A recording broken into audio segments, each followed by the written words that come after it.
Okay, real quick before this video starts, I realized I kept saying AR-24 for the studio, and it's A24. See, I almost just said it again, AR-24. So it's A24 is the studio. I know that. For some reason, I kept saying AR-24. I don't know.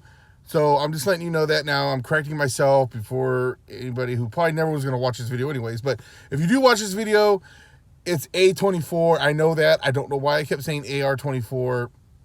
Whatever. But so yeah, enjoy the video, and yes, I get it, A24. My bad, it'd be like that. Hey, what's up? It's your boy, Paranormal Pat. So last night I saw Uncut Gems starring Adam Sandler, and I really, really enjoyed this movie.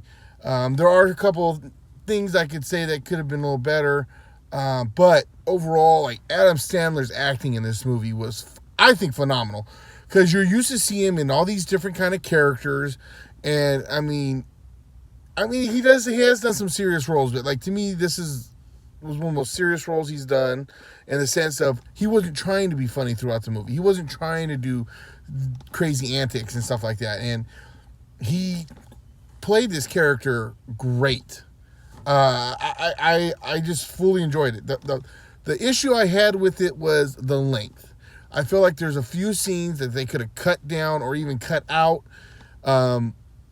To shorten the movie up a little bit, because it runs over two hours, like about 2.5, I think, and there's just things that could have been shortened and cut out that would have made it a little better. I think that's suffering from the AR-24 studio logo or production, because there have been AR-24 films where I'm like, wow, that was great, and then there have been AR-24 films where I'm like, what the hell was that?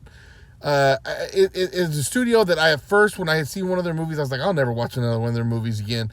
And I've gone back to see a few of their movies. Hey, more power to you. It's just not everything is for me. It's just me personally. Obviously, they keep busting out movies. They must be doing something right, correct? Exactly. So that's just opinion of mine. But I feel like sometimes when I get wary when I see that that the studio produced it.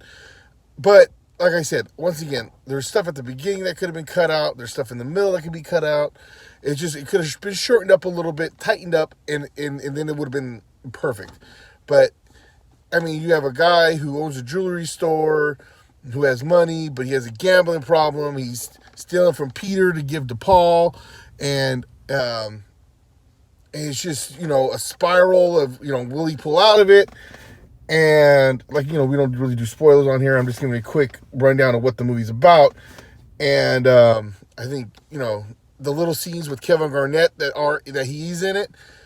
He's not just like in a little quick cameo. I mean, he has different parts throughout the movie, but the parts he was in it was really good. It's not like he was like, he looked like he was just there doing his thing. I didn't feel like, me personally, like he was trying too hard to act out scenes or anything like that.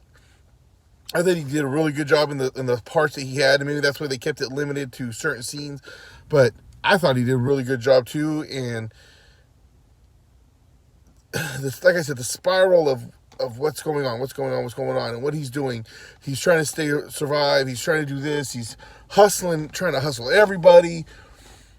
But Adam Sandler once again, I can't praise him enough in this movie. He should get some kind of award for his role in this movie. And from what I heard, that he actually didn't even want to be in the movie. They had to really go after him for this part, and he played it up, and he did an awesome job. I mean, he wasn't the only great thing about this movie. He wasn't the only a great actor, but he's the one that really stood out. He's the biggest known one. He just did it, man. He did his thing. I would love to see him in more roles like this too. I also wouldn't mind another stupid comedy that he makes, and I say stupid comedy not as in oh, this is dumb, but just I mean, come on, talking like this is little Nicky, or you know what I mean, being the water boy. Those to me are called stupid comedies, but are fucking hilarious, and I love them, absolutely love them. So I suggest going to see this movie. The moment I saw the first trailer that dropped for it, I knew I wanted to check it out. Adam Sandler, period. And then the fact that it just, the story just seems so interesting, which it is. And so I'm going to give this movie a 4 out of 5. And I give it, I could even maybe drop a little bit to 3.5. But what really doesn't push this movie over was the length. Some of the scenes that got a little dragged on, that I think that it could have been cut down, and I think that would have improved the movie a little bit. But overall, I mean, the story was great, the acting was great, you know, and just the whole premise of it was just awesome. It was just awesome. Like, I mean, it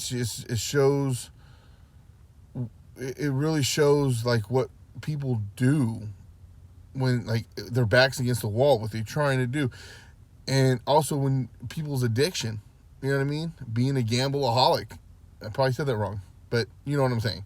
So I hope you enjoyed this review. Go check out my other ones. Go check out the podcast for sure. I understand this doesn't have anything to do with paranormal, but I like doing these movie reviews on the side, and it's my thing, so I can do what the hell I want. But go check out the podcast, Paranormal Petivity Podcast, and you can find me on all the Instagram and Twitter at Paranormal Pat 64, and this at REGTV at Paranormal Pat 64.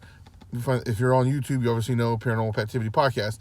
But like the podcast itself, you can find on all the normal stuff: Apple Podcasts, Spotify, Google Podcasts, Cashbox, Spreaker, all those good things. So until next time, deuces.